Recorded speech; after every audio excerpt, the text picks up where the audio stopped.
David Axelrod is the president's senior advisor. This afternoon, I asked him how Mr. Obama will underscore the gravity of the situation and yet make Americans optimistic about the future. Well, there's no doubt that he has to strike a balance tonight. I think he is hopeful that we can work our way out of the morass we're in, but he also needs to be very direct with the American people about what that's going to entail.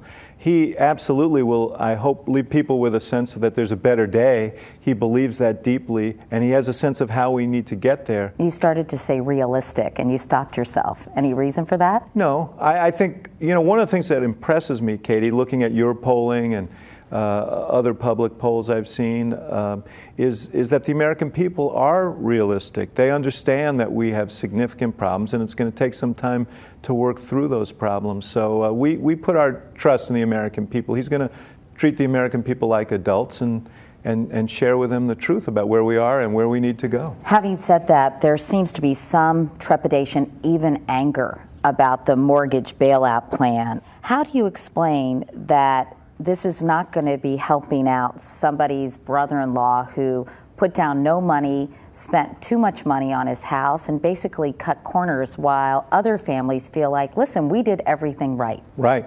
No, and I think most people have done everything right. But despite the fact that they've done everything right, they've seen their home values plummet because of what someone down the street did. And part of what we want to do is restore home values. And nothing we're doing is meant to help the irresponsible. We are not going to allow speculators who bought homes to flip them and make quick profits. But what about just people who cut corners and put no money down and spent way too much money? This program will not help people who are living way beyond their means stay in their homes. We want to help the people who are paying their mortgages but are now strapped to the limits refinance so that they have a better chance to stay in their homes. We want to help and reward responsibility. What about nationalizing some of the banks? Have you ruled that out? Our commitment is to get credit flowing again in this country and to have a strong, vibrant private financial sector, which has served this country well for a very long time. Well, isn't owning shares of Citibank technically nationalization? Well, but I'm not going to get into the details of any particular company. Our goal is to have these companies privately and competently managed and to restore them to health. And that's exactly what we will do.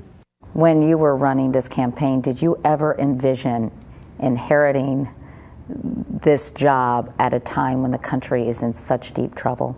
Well, it was obvious that there were problems. The president used to joke when we were in the campaign plane. He'd read the paper in the morning and he'd turn around and say, there's still time to throw this thing.